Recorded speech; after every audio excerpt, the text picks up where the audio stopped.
Hello guys, welcome back to my YouTube channel. അപ്പോൾ ഞങ്ങൾ ഇന്ന് ഫാമിലിയായിട്ട് പുറത്തൊക്കെ ഒന്ന് കറങ്ങാൻ പോവാണ്. ഓണത്തിനങ്ങനെ ഞങ്ങൾ പോകില്ല, അപ്പോൾ അതുകൊണ്ട് സൺഡേ ഒന്ന് പുറത്ത് പോകാമെന്ന് വിചാരിച്ചു. അപ്പോൾ നമ്മൾ ആദ്യം പോയത് മൺട്രോത്തുരുത്ത് ബോട്ടിങ്ങിനാണ്. അങ്ങനെ നമ്മൾ ഈ ഒരു ബോട്ടിലാണ് പോയത്. നമ്മളൊരു 2 മണിക്കൂറത്തെ ടൈമായിരുന്നു പറഞ്ഞിരുന്നത്. അങ്ങനെ നമ്മൾ ബോട്ടിംഗ് തുടങ്ങാൻ വേണ്ടിയിട്ട് എല്ലാവരും ഇങ്ങനെ സെറ്റായിട്ടിരിക്കുമായിരുന്നു. ഞാൻ ലൈഫ് ജാക്കറ്റൊക്കെ എടുത്തിട്ടുണ്ട് ഒരു സേഫ്റ്റിക്ക് വേണ്ടി. ബോട്ടിൻ്റെ ഫ്രണ്ടിൽ അറ്റത്ത് വന്നിക്കാണ് ഗൈസ്. ഇവിടെ നിന്നാൽ നല്ല വ്യൂ ആണ്. നല്ല മനോഹരമായ കണ്ടൽക്കാടുകൾക്കിടയിലൂടെ നമ്മളങ്ങനെ പോവാണ് ഗൈസ്. നല്ല വെയിലുണ്ട്, അവരെല്ലാം അവിടെ ഇരിക്കുവാണ്.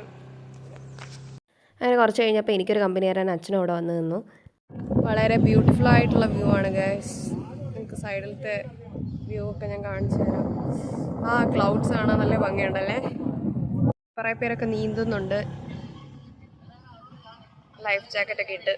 നമ്മുടെ അഷ്ടമുടിക്കായൽ ഇറങ്ങിയെന്നാണ് ഇപ്പം പറയുന്നത് അവർ. നല്ല രസമുണ്ട് കാണാൻ, ബ്യൂട്ടിഫുൾ. പേരൊക്കെ ഇത് വള്ളത്തിൽ പോകുന്നുണ്ട്.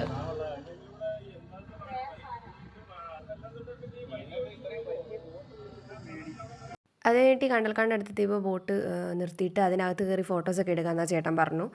അങ്ങനെ ഞാൻ അതിൽ വലിഞ്ഞു പിടിച്ച് കയറി കുറേ ഫോട്ടോസൊക്കെ എടുത്ത് ഗൈസ്, അത് ഞാൻ കാണിച്ചു തരാം. അപ്പോൾ ഇതാണ് ഞാനെടുത്ത ഫോട്ടോ. പിന്നെ നമ്മൾ അവിടെ നിന്ന് വെള്ളത്തിനടിയിൽ ഇങ്ങനെ നോക്കുന്ന സമയത്ത് മീനൊക്കെ പോകുന്നത് കാണാമായിരുന്നു. നല്ല ഭംഗിയുണ്ടായിരുന്നത് കാണാൻ. പിന്നെ അവിടുത്തെ കാഴ്ചകളും കണ്ട് ഫോട്ടോസും ഒക്കെ എടുത്തിട്ട് അവിടെ നിന്ന് പോയി നമ്മൾ വേറെ സ്ഥലത്തേക്ക് പോകുമായിരുന്നു.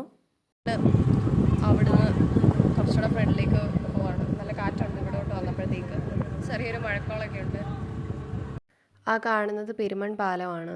പണ്ട് പെരുമൺ ദുരന്തമൊക്കെ നടന്നത് നിങ്ങൾക്ക് അറിയായിരിക്കും. നമ്മൾ ബോട്ടിങ് കഴിഞ്ഞ് തിരിച്ച് ഇവിടെ എത്തി. പിന്നെ നമ്മൾ ഈ ഹൗസ് ബോട്ട് മൺട്രോത്തുരുത്ത് എന്ന് പറഞ്ഞ ഇവരുടെ ഒരു ബോട്ടിലാണ് പോയത്. അപ്പോൾ വളരെ നല്ല സർവീസായിരുന്നു, എനിക്കിഷ്ടപ്പെട്ടു. അപ്പോൾ ഇനി നിങ്ങൾ അവിടെ പോവുകയാണെങ്കിലും നിങ്ങൾക്കും ഇവരുടെ ബോട്ടിൽ പോവാം. അങ്ങനെ നമ്മൾ ബോട്ടിംഗ് എല്ലാം കഴിഞ്ഞിട്ട് ഇനി ഫുഡ് അടിക്കാൻ വേണ്ടിയിട്ട് പോകുമായിരുന്നു. ഫുഡ് കഴിക്കാൻ വേണ്ടിയിട്ട് നമ്മൾ പോയത് നിള പാലസിലാണ്. അവിടുത്തെ ആംബിയൻസ് ഒക്കെ അടിപൊളിയായിരുന്നു, എനിക്കിഷ്ടപ്പെട്ടു. അങ്ങനെ ഫുഡൊക്കെ ഓർഡർ ചെയ്തിട്ട് ഞാനവിടെ കാത്തിരിക്കുമായിരുന്നു ബിരിയാണിക്ക് വേണ്ടിയിട്ട്. അപ്പോൾ പതിവ് പോലെ എൻ്റെ ബിരിയാണി എത്തി ഗൈസ്. എല്ലാവർക്കും നല്ല വിശപ്പുണ്ടായിരുന്നു ഗൈസ്. അങ്ങനെ വയറ് നിറച്ച് നമ്മൾ ഫുഡൊക്കെ കഴിച്ചു. അപ്പോൾ ഗൈസ് നമ്മൾ ഫുഡ് കഴിച്ചിട്ട് ഇനി കിഷ്കിന്ധാകണ്ഠ മൂവി കാണാൻ വേണ്ടിയിട്ട് പോവുകയാണ്. നല്ലില്ല. അങ്ങനെ നമ്മൾ മൂവി കാണാനെത്തി. അടിപൊളി മൂവിയായിരുന്നു, രക്ഷയില്ല. എല്ലാവരും പോയി കാണണം.